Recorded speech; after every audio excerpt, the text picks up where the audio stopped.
Private దుకాణాల్లో మటుకు urea కొరత లేకుండా పూర్తి స్థాయిలో అవైలబిలిటీ ఉంటుంది. రైతులు శ్రీ అచ్చెన్నాయుడు గారు బఫే భోజనంతో పోలుస్తున్నారు. రైతులకు పిఎస్సిఎస్లో యూరియాలు దొరకాల్సింది కాస్త దొరకకుండా ప్రైవేట్ షాపులకు వాటిని మళ్లించేసి పెద్ద ఎత్తున బ్లాక్ మార్కెట్ లో ధరను 600 రూపాయలు అమ్మేస్తున్నటువంటి పరిస్థితి ఏర్పడింది. ఒకసారి రైతు సేవా కేంద్రం దగ్గర పరిస్థితి ఏ రకంగా ఉందో మీకు కళ్ళకు కట్టొచ్చినట్టుగా చూపెడుతున్నాం. దీని నుంచి ఒకసారి ప్రైవేట్ షాపుల దగ్గర పరిస్థితి చూపెడదాం.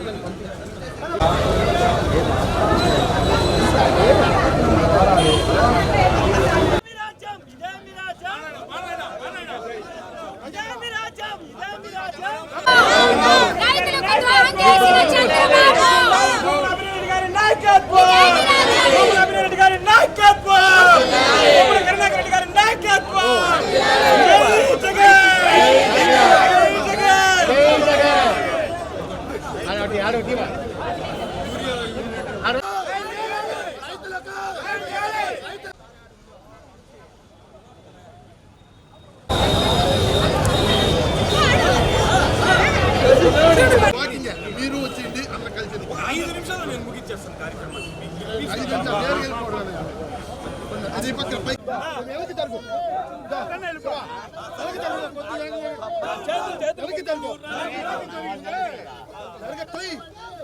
రాజ్యం దోపిడీ రాజ్యం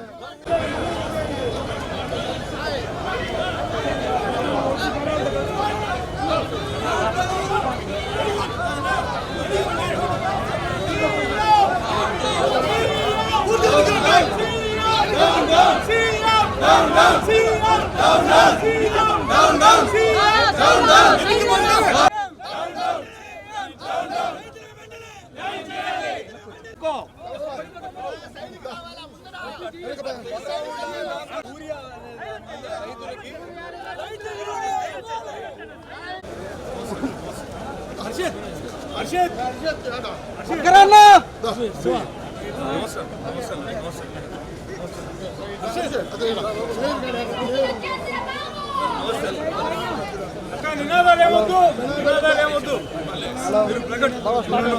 అట్లే ఉండు బా మేయర్ మేడం కొద్దిగా సైడ్ ఫస్ట్ దూరంగా రండి. అయ్యో దూరంగా రండి అందా పట్టే పట్టే అంతా రమ్మా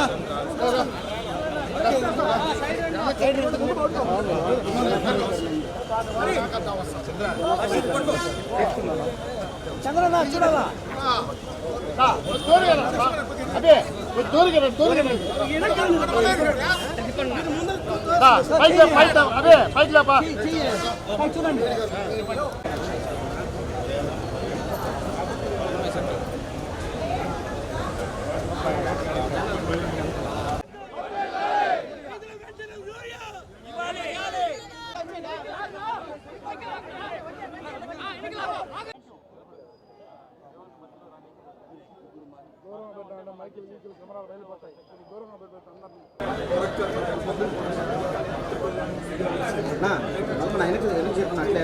ఇంకా చెప్పు వెనక్కి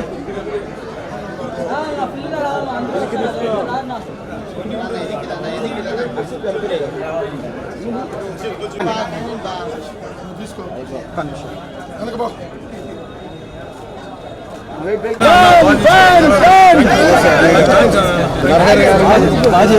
రైతులకు యూరియా కొరత ఏ విధంగా ఉన్నదో మీ అందరికీ తెలిసిందే.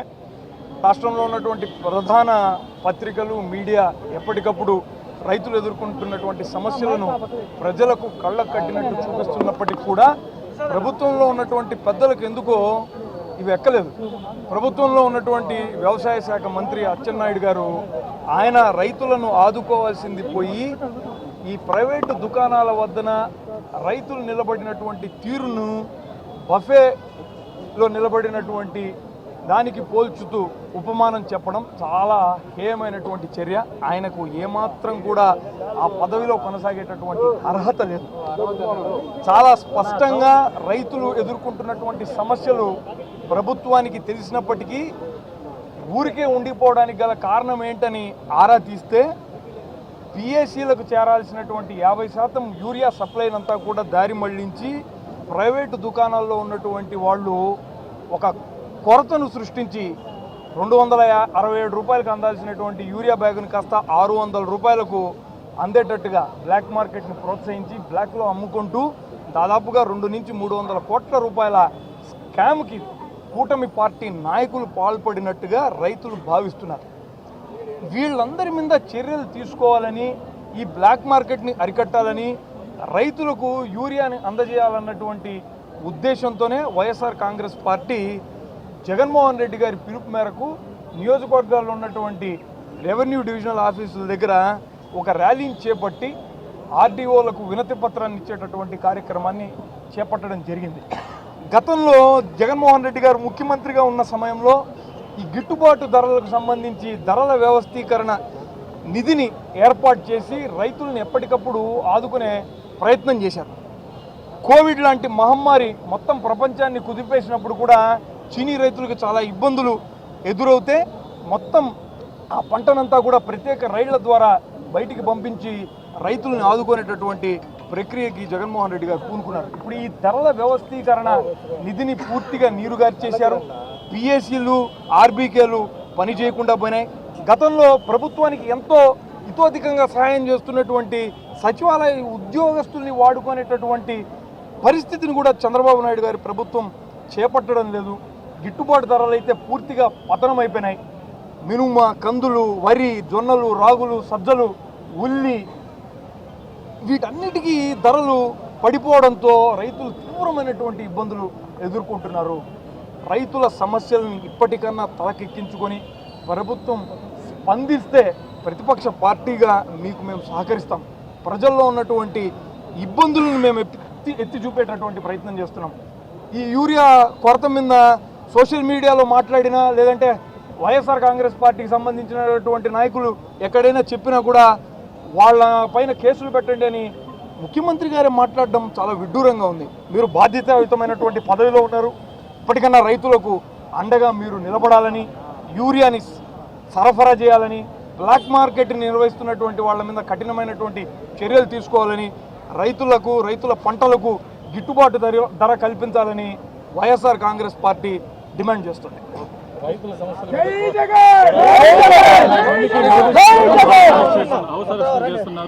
నోటీసులు ఇచ్చి ఇబ్బంది పెడుతున్నారు పోలీసులు. అంటే పోలీసులు ప్రతిపక్షానికి సహకరించాలనుకున్నా పోలీసుల మీద పెద్ద స్థాయిలో ఒత్తిడి చేసి ప్రభుత్వం ఇట్లాంటి పనులకు పాల్పడుతుంది. వాళ్ళను పోలీసుల్ని నిందించాల్సినటువంటి అవసరం లేదు. వాళ్ళందరూ కూడా ప్రజాస్వామికబద్ధంగా నాయకులకు సహకరిస్తున్నారు. కానీ కొన్ని చోట్ల దుర్మార్గంగా ప్రతిపక్ష గొంతును అణచేసేటటువంటి ప్రయత్నం జరుగుతోంది. అటువంటి వాళ్ళందరూ కూడా భవిష్యత్తులో జవాబు చెప్పి తీరాల్సినటువంటి రోజులు ఏర్పడతాయన్న విషయాన్ని స్పష్టం చేస్తున్నారు. రైతులకు సంబంధించి వినూత్న రీతిలో ఈరోజు ప్రదర్శన కూడా చేశారు. ఎలా స్పందన ఎలా? ఒక చిత్ర రూపంలో వాస్తవ పరిస్థితులను ప్రజలకు తెలియజెప్పేటటువంటి ప్రయత్నంలో భాగంగా ఈ వినూత్నమైనటువంటి పద్ధతిలో తెలియజెప్పాం. దాని పట్ల మంచి రెస్పాన్స్ ఉందని నేను అనుకుంటున్నాను. రైతులు ఎదుర్కొంటున్నటువంటి సమస్యలు జనబాహుల్యంలోకి చొచ్చుకుపోయేటటువంటి ప్రయత్నం చేయడంలో సఫలమయ్యామని అనుకుంటున్నాను. ఏదైతే మన ప్రీతమ నాయకులు జగన్మోహన్ రెడ్డి గారు పెట్టినటువంటి రైతు ధరణ, సుమారు కొన్ని వేల మంది జనాలు ఇక్కడికి వచ్చి వాళ్ళు పడుతున్నటువంటి బాధలను, వాళ్ళు పల్లెల్లో జరుగుతున్నటువంటి అన్యాయాలను, ఏ విధంగా అయితే యూరియా కొరత ఈరోజు పల్లెల్లో కనబడుతుందో ఈరోజు ఆర్డీ ఆఫీస్ ముందర వచ్చినటువంటి రైతులను అడిగితే వాళ్ళందరికీ తెలుస్తుంది.